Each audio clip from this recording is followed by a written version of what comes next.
right, I am Uncle Sam FM. You might have seen me around the SI community forums. I'm not not one of the big, more popular members there or biggest contributors. Guys like Cleon, obviously Rashidi, and others. But I've been around a long time with FM. The first time I played Football Manager was 2005. FM 05 was my first edition, and so I haven't been playing it a while. One of these, I kind of dip my toes in a lot of different areas. I jack of all trades, master of none. I do enjoy tactics. I coach in real life, so I do find that part of the game interesting, tactics training. But I dabble in the editor. One of the things that probably you might know me from if you frequent the SI forums is the United States expansion files. I have expanded the U.S. pyramid in FM all the way down to the NPSL, which is like the fourth or fifth level in American soccer. And yeah, I've started watching a lot of people who post their videos on YouTube for Football Manager, some of the Let's Play videos, and they're fun to watch, so I thought I'd give it a go. I'm not a... obviously, when you do this kind of thing, you're kind of wondering, well, what am I bringing different to the table? Well, really, the only thing, I'm exceedingly American, which will probably hear me butcher a lot of the pronunciations of some of the names, club names, player names from foreign players, and I do apologize in advance for that. But as an American, obviously my perspective on things are a little different, and I do enjoy playing Major League Soccer, MLS, and I know a lot of FM gamers don't like MLS because most FM gamers are from other countries, and so the American way of professional sports is a little foreign to them. They don't. I don't want to say they don't understand it, but in games like FM, they find it confusing, too much work. Whereas I find it fascinating trying to build a squad, build a team. With the MLS rules, and so I've seen some people play MLS games, but I thought there's not a lot of Americans out there doing it, so I thought I would give it a go. I do usually do pretty well with MLS in Football Manager. I don't in the more recent versions, which this is more realistic. It's harder to build a mega MLS club, meaning it's a lot harder to first of all build the club that is capable of winning the league every year while also winning the CONCACAF Champions League. But in older versions of FM, I was even able to take a MLS club and win the Club World Cup. But I've not been able to do that in the last couple of versions. At least not without heavily editing in the beginning. And another thing I thought might help or might make my videos a little different is I will be using my expansion file so you can see how all of it works. And hey, if none of that sounds interesting to you, then don't watch the videos. But if it does sound interesting, then by all means give it a go. I will say I'm not a video editor. I'm not. This is another thing that I am dabbling in, but I will probably never master. So I'm sure the introduction video is subpar, but it's better than nothing, I think.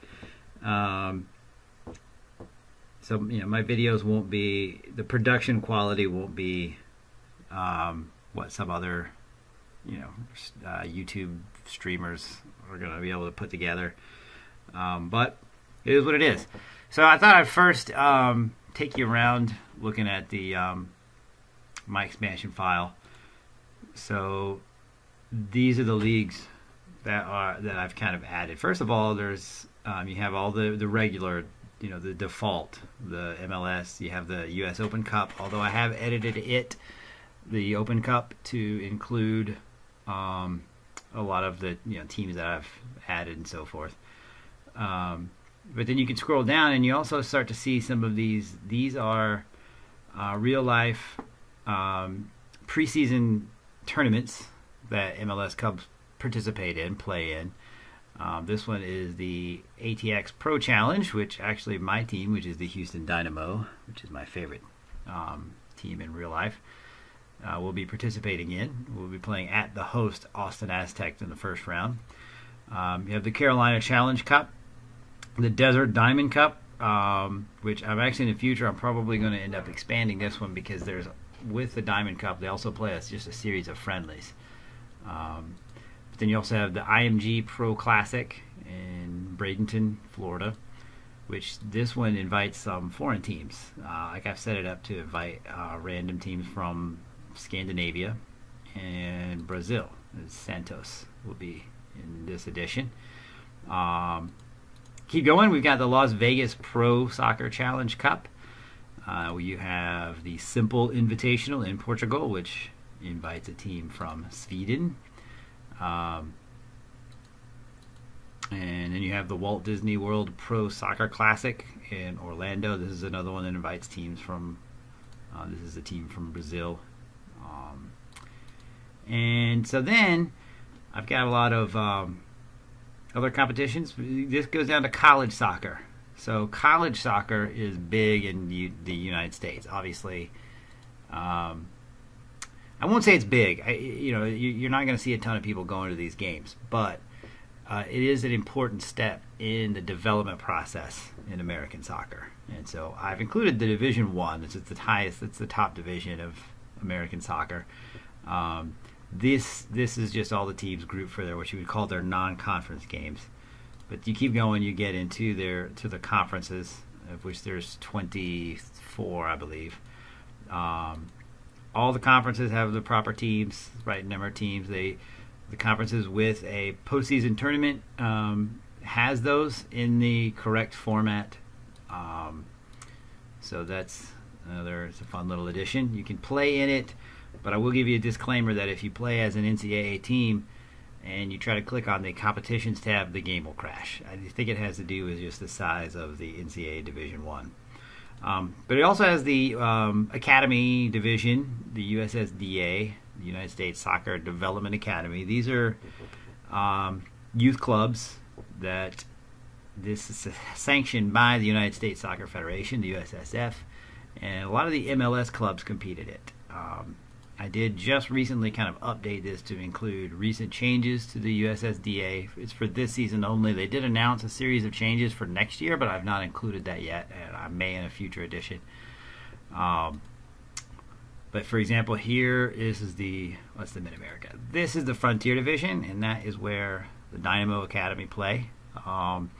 This is what it kind of amounts to. The best kind of way to relate it to foreign clubs is this is like the U18s in a U18, a country with U18s.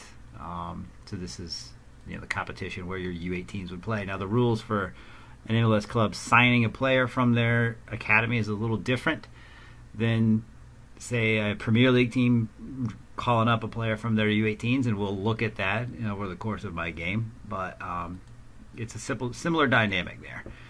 Also includes USDA Championship. And then this is the PDL, which is really what this is in real life. The PDL lets college soccer players get some extra games in without hurting their eligibility, because in the United States you cannot play college sports and then also play professionally.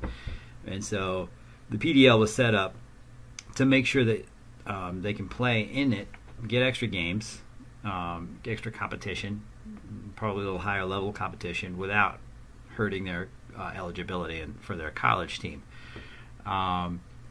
It's kind of hard to make it function that way in the game, but it is there. They play during the summer. They play about 14 games, and they do have a championship playoff. And then have the lowest division in the ladder, which in real life, NPSL is very similar to the PDL. They function at they're both the same division, but obviously the U.S. soccer pyramid is a little confusing and disorganized below Division Two. These are mostly semi-pro clubs, but again, this is a place where college players can go and get some extra games without hurting their eligibility. There are 4 regions, but each region has conferences in it. For example, this is the Northeast, and they have 3 conferences, and they play each team in their conference twice. There might be 1 or 2 exceptions in there as far as the number of games, because I tried to get the formats just as it is in real life. And so that is so that's the U.S. pyramid. I did also add some club competitions for North America. This is the Champions League. It won't start playing until next year. But then I also have the CONCACAF League. And for those of you that aren't aware, they changed the way they did the Champions League, and now CONCACAF League is played in the winter. It's the winter. It's a qualifying tournament for the CONCACAF Champions League, and they bring in 16 teams from mostly it's the second and third place finishers from the Central American countries like Guatemala, Honduras, El Salvador, Belize, so on. And also the second, third, and fourth place finishers from the Caribbean Cup. So they play a 16-team 2-leg knockout tournament. And the winner goes to the CONCACAF Champions League, which this is where American teams enter. The top 4 American MLS teams will go to the CONCACAF Champions League, along with the top 4 teams from Mexico, which they take the top 2 from the Clausura and the Apuerta from the previous season. And the Canadian championship winner goes, and then the champion from the top Central American leagues, so Panama, Guatemala, Honduras, Costa Rica, they all qualify, and then the winner of the Caribbean Cup qualifies for the Champions League, and then the winner of the CONCACAF League all go, and they play a 16-team 2-leg knockout tournament. That also, I've got the Club Championship, the Caribbean Club Championship, it's just like it is in real life. It invites a lot of teams from the Caribbean countries, which there are a ton of those in CONCACAF. I won't try to name all those. I did add the Superliga. This is actually a defunct competition in real life, but I put it back in. It kind of functions as so in CONCACAF you have the Caribbean region, you have the Central American region, and then you have the North American region, which is Canada, the United States, and Mexico. And so the Superliga, when it existed, functioned as the championship tournament for the North American region, USA, Mexico, Canada. So I reset it up so that American and Mexican teams could be playing while the CONCACAF League is going on, so to get more games, more competitions. This is the Campeones Cup, which was just recently organized, and the first time it will be played will be the next year. I have it set up that way in FM. And it pits the Mexican champion against the MLS champion. I don't remember. There's a specific cup. It's basically the winners of the Apuerta and the Clausura play each other in Mexico, and the MLS champion will play the winner of that in a one-leg, one-match cup. And I also have the ICC, the International Champions Cup. This is a tournament where I set it up so that the MLS winner, which that's a format that changes every year. It's a moving target. So I just did my best with it, and I use one of the more recent formats. I think it's last year's format. The first season it takes place just like it did last year, and then from 2018 on, it's a very similar setup with the MLS winner playing against some of the champions from Europe. I have the champion from Brazil in it, and then the champion from another country which is escaping me at the moment. Mexico. So which is a friendly competition, but it's a chance for MLS club. If you do well enough in MLS in my game, then you get to play against some of the big clubs from Europe. So that's kind of a fun way, to do that. I do also have a couple of international competitions I added. First of all, and the biggest is the CONCACAF Champions League. That is a real life competition they just announced the format for that. So I put that in. I cheated a little bit on this because there's a very long. It's not long, but it's a qualifying process that's really difficult to replicate. The 6 teams that made it to the Hex in the World Cup qualifying in the last cycle are automatically in League A. But CONCACAF put together a series of matches to determine which of the other 3 leagues each nation falls into, and it was kind of a weird setup. And it was I tried to make it work in the editor, it didn't work.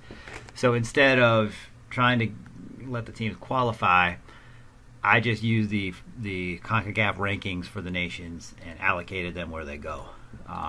So I also have the USA January camp, which this is every year the United States hosts they have a camp in January where they call in mostly domestic players, some Scandinavian-based players, and they just have a training camp, and then at the end of it, they play usually either 1 or 2 friendlies. And so in this edition, which has already been played, the U.S. played Norway, and it looks like they got thumped pretty good, 3-0. And then in the closing game, they played Finland and lost 1-0. So not a great January camp this year for the U.S. national team, but that fits because those tards couldn't even make it to the World Cup this year, which I'll try and avoid talking about that. So with all that, I don't think I added any other international competitions. Oh, I do have my, I think that's it. Yeah, so in 2016, the U.S. hosted the Copa America Centenario. So and there was a lot of talk of making that a regular competition. Every 4 years, the U.S. hosts a big tournament with South American and CONCACAF teams. And so I put it in. I call it the Copa Nuevo Mundo, which is Spanish for the Cup of the New World. Or you could call it the New World Cup. I don't speak Spanish, so not really sure on the translation, but I was told that it works. So Copa Nuevo Mundo it's a fun little 16-team competition that brings in 8 teams from CONMEBOL and then the top 8 teams from CONCACAF, and play group stage, 4 groups of 4, and the top 2 from each advance to the quarterfinals, and then so on.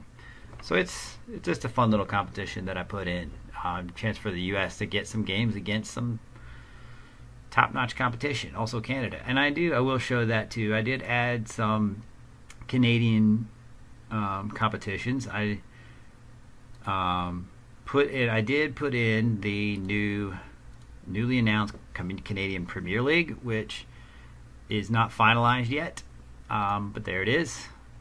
It won't start play till 2018, but I created some teams. Obviously FC Edmonton already existed, but a lot of these teams I took the design, the branding from a sportslogos.net thread that I'll probably link to in the comments.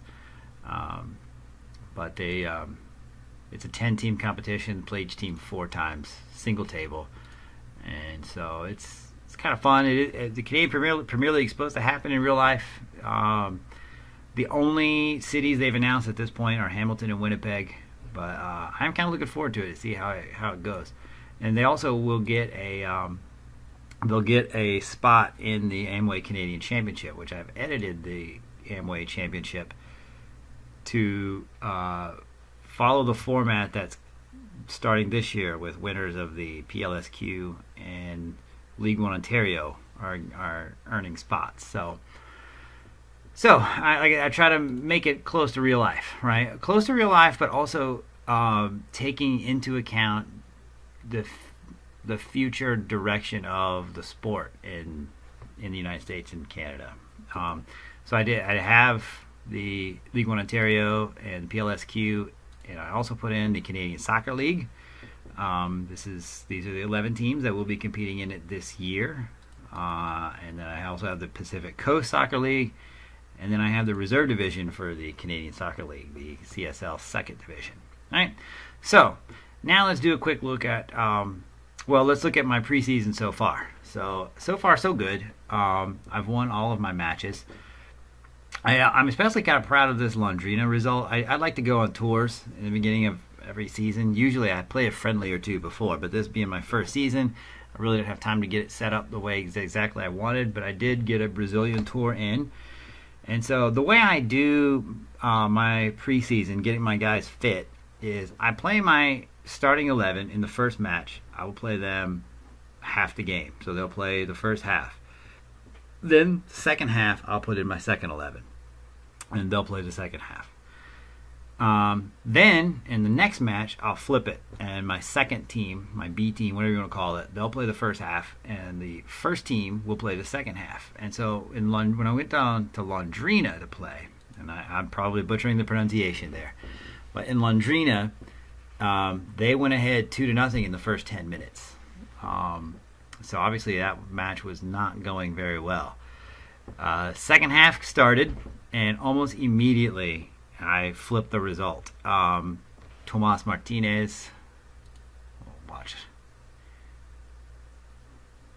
See if I'll pull it up. So Tomas Martinez comes and almost immediately out of the locker room.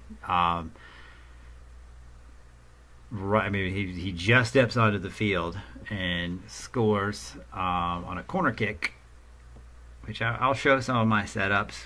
It's not anything revolutionary, so he puts that away to make it 2-1. Then Kyoto scores 2, one of which was a pretty sweet long goal, but there he finds space in between the defenders and slots it home. And then this one gave us the lead. This was the give. No. This is what I'm looking for. So Senderos puts it up to Manotas. Manotas finds Padilla and the flank, and then Kyoto from distance. There's another pretty nice goal. I think it was one of these from Alberto Elise, the Honduran. And that was the other one. But we'll look at this one too. So at this point, it's 3-2, and then Elise says, "Oh, look what I found," and doubles our advantage. And then Elise takes a long ball here from our keeper, if I'm remembering this correctly. Or is this the same? Yeah, okay, it's just an extended highlight here. This is to the keeper. So Sights says, "Oh, there's Elise. Why not?" And Elise slides through. They let him get behind them. I guess they thought maybe he was offside, but he puts home the last goal. And then we gave up a stupid goal at the very end. But we're down 2-0 at half. But my first team, and I was kind of nervous. I was like, "Oh my goodness, what kind of team do I have?" But I bring the starters back in, and they run away with it. So that was good. Then we ended the tour well with 4-0 shellacking of Garibaldi, which I only scheduled Garibaldi because of the musician. I thought that was kind of amusing. It makes me want to look up Garibaldi at that club and see if that's what they're named after. But this game against Orange County. This is the beginning of our MLS training camp. As you can tell, we dominated this game. We really, really should have won this game. This was my first team. So I do that rotation where the first 11 play the first half, second 11, second half, and then flip it. I do that for the first 4 matches of my preseason, which worked out it was just the tour in Brazil. Then the first match. So from then on, I'm playing each game. I'm playing the first game, play my first team the whole 90, and then the second game, I'll play my second team the whole 90.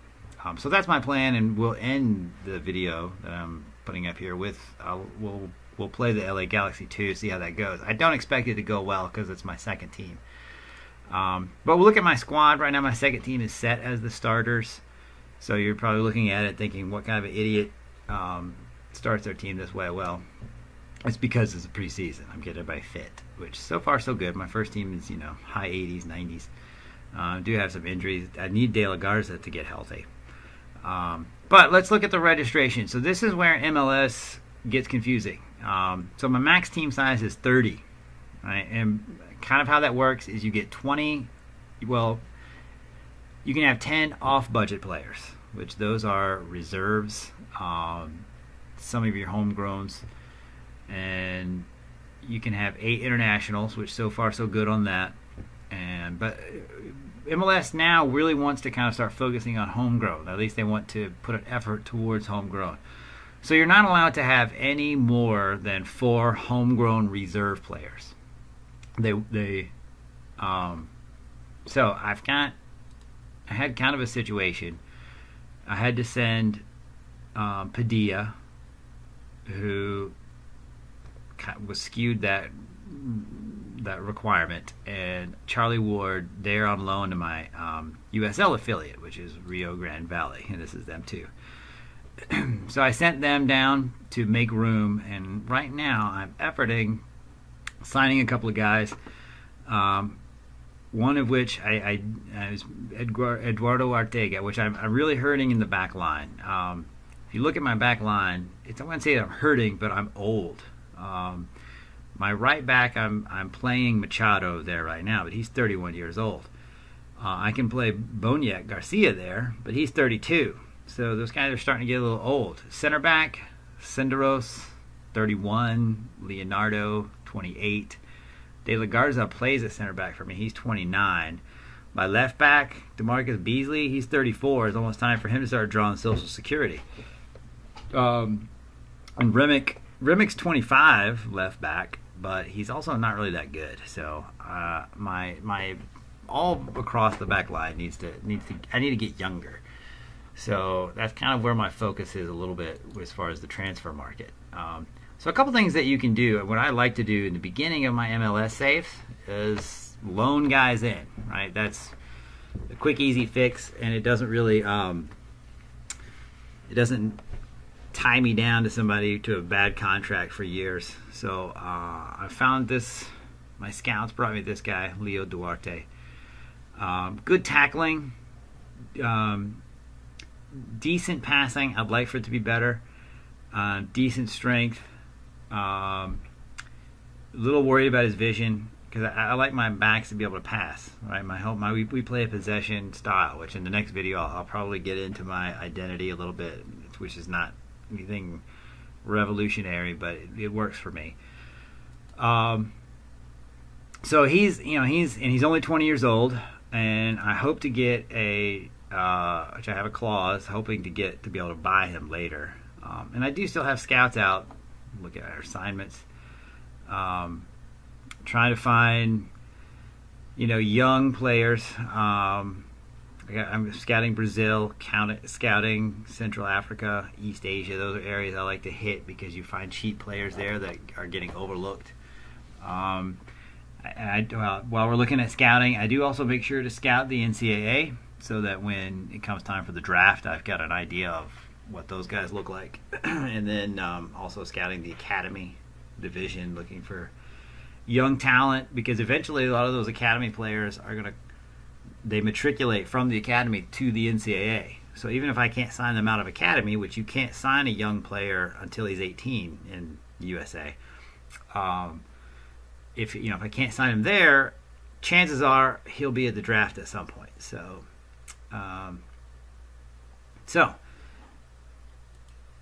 we won't go too far into looking for DPs, although I do have a slot open. So I do want to get a DP, a designated player, but I want to get a young one. The two I have are old, as I recall. Let's see if it'll. Yeah, so Albert Alice, well, they're young guys. Yeah, so I do have 2 young DPs. For some reason, I thought Beasley still was a DP, but so I want to keep that, right? If I'm paying guys big contracts, I want it to be a young guy, right? But my plan right now is to wait till the summer. If you wait till the summer window in MLS, and you sign a designated player in the summer window, it only hits the cap. It's easier on the cap, right? Because you have a salary cap, which you will go back to registration, and we can see that. So our salary cap is $3,850,000 per year, which I'm American, so I do the annual salary. Right now, I'm well below that. But a typical designated player contract counts toward, like, you can pay the guy $10 million a year, but it's only going to count 460,000 against the cap. But if you wait till the summer and you sign him in the summer for the rest of that season, I think it's like 230,000. So that's what I'm going to do. I'm going to wait till the summer. Next year, obviously, if I still have him, it'll be the full amount. But in the summer, I'll have a better idea of what I need, my injury situation. I'll also have more of a my scouting will have given me a larger pool of players to look at, to work with, because a lot of what I've looked at, I've got a decent pool of players scouted, but I'm pretty meticulous with who I pick, who I choose to sign. So with that said, let's just get to a game. We'll play a little game against the LA Galaxy 2. It's obviously the Galaxy's second team. This is my formation. Again, there's nothing really revolutionary about it. 4-3-3. We play possession. We press. I like to win the ball high up the pitch. I like to keep it. I shoot for around 60% possession, maybe a little over. So far, I've been close. I think I had it one or two games, high 50s the other games. It does take a little while, for the team to adapt, to get used to the tactic or whatever. So that's always a process. It just takes time. MLS, it's a little less forgiving, because you can take Manchester United and still probably win a lot, win most of your games with while the team learns the tactic. But in MLS, your roster there's not as big a gap from the best team in the league from the 24th team in the league. So my team talks don't do anything fancy. I usually, for preseason, I'm always telling them to show me why you should be in the team. I do try and encourage them with the first comment. So I usually tell them something along the lines, if you play our game, we'll win, so on. I think some people worry a little too much about team talks. It is important, but it's if you have your style of play right, if you get all the tactics and everything right, then you're probably going to be successful.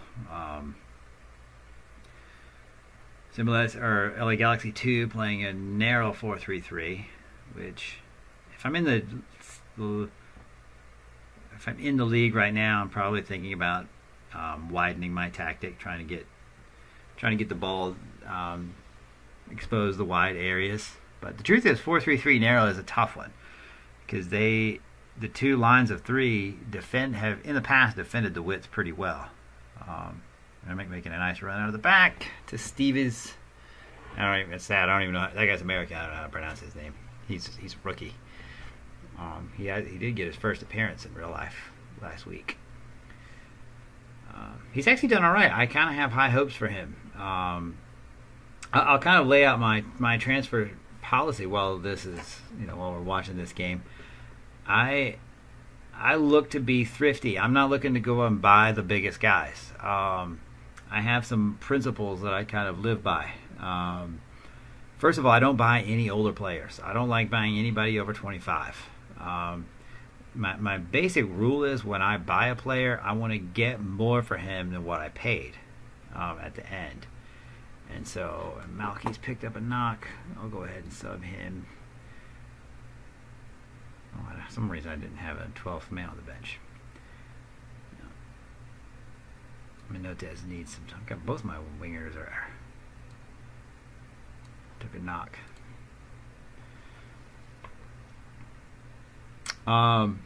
So yeah, I try to, if I'm gonna buy a player, I'm gonna try and get more out of him than I pay for him. Now, sometimes that means you have to let go of guys that are hard to let go of. I also don't like giving out big contracts. I usually only re-sign a player to a contract once. because by the time the second contract negotiation comes around, he's going to be wanting more money than I'm going to want to give. And so when I get to around that 11-month left on his contract, I'll look to sell. I'll kind of shop him around. So looking at the analysis, looks like all thumbs up for us. Right back Sullivan, who really is not going to be part of the team in the future.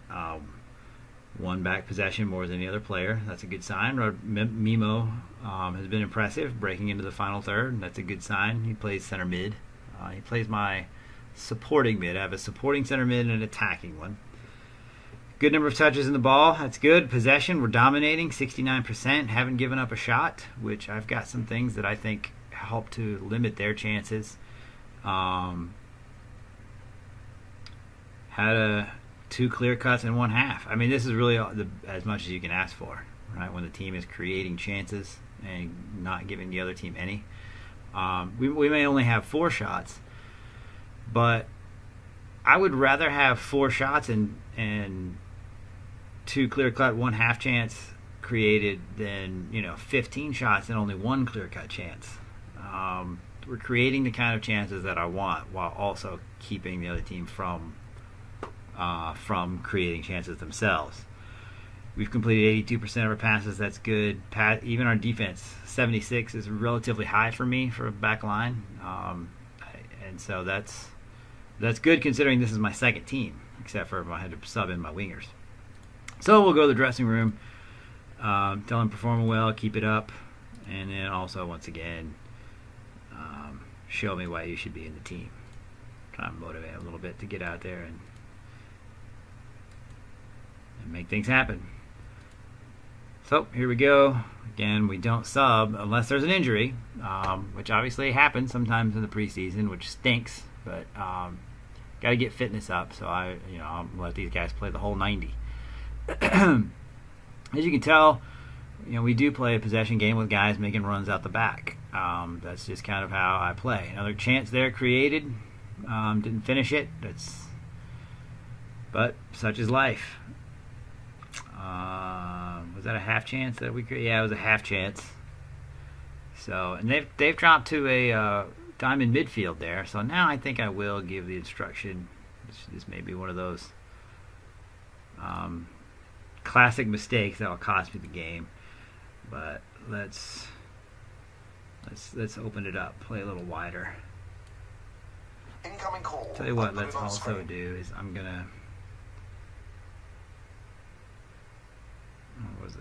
Make the passing a little longer so that we can exploit that width. And looks like they're getting ready to put something together here. Shot wide. See, I'll take that, right? Take a shot, take a hopeful shot from long. That's fine. I'm not too worried about giving up that kind of a chance. Which that's part of what I try and do is force the opponent to take those kinds of shots. If I lose on that, then so be it. I'd rather lose on that than, easy counter. Goes, oh, Kyoto, got to finish that.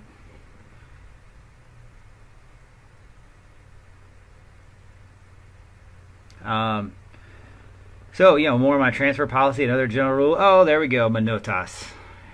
Didn't want him to even play, but hey, comes in, gets a goal, so that's good. 1-0. I'm not going to change anything yet. I don't really worry too much about tactical changes and stuff during a preseason game. I'll be a little more meticulous when the league rolls around. But even during our preseason cup, I'll look at that a little more. But so transfers, when I get an offer, if that offer exceeds the value of the player, there's a good chance I'll sell it. I'll at least think about it. Obviously, it depends on the situation. Like another kind of rule that I have is I'm always developing the replacement for every position. So I always look at my 2 deep squad. So if there's a second goal, one by Kyoto. The 2 wingers that I subbed in, that's my 2 first teamers. Of course, they're scoring. I didn't want them to play. I'd rather have not had those injuries and kept those two on the bench. But so, if, like I say, I'm always trying to have the replacement ready so that I can do that, so that I can sell a player when an offer meets their value. It looks like they're being a little more aggressive. I'm not going to worry about it. I don't care. They come back and tie. Who cares? It's a preseason game. So yeah, and if I don't have a player that I think is ready to step in, then I might not sell him. It depends on the offer. I mean, if we're doubling his value, okay, then I'll sell and just do what I got to do. But otherwise, I'm not going to do that. And so that's full time. So dominant win, 65% possession. Created a lot of good chances. 3 clear cut, and at least 2 half. Manotas comes on as a sub, has a 9.0 rating. I'd say we're pretty close to where we want to be tactically. It's a good, I'll tell the guys, hey, great job. Very pleased result, your performance. So let's get out of here and head toward the next one, which is our PDL affiliate, the Brazos Valley. Looking at my tactics, seeing where I am, familiarity, getting better. Intensity level required is not big. I could probably push that up, but that's where that is. I have a 3-4-3 where the halfback drops back. So yeah, familiarity looking pretty good so far, and I do still have plenty of time to get that up and to get the guys all fit. So that's the first video. If you didn't like it, sorry. I'll try to do better next time. Leave comments, suggestions, maybe questions, and I'll look those over. Always the best part of a good YouTube video is reading the comments. So if you want to insult me, insult my accent, because I'm American, trying to talk about soccer, football. Hey, have at it. Have fun with it. I don't have an ego, so it's not going to bother me if you hated it. But I'm Uncle Sam FM, and this was my video.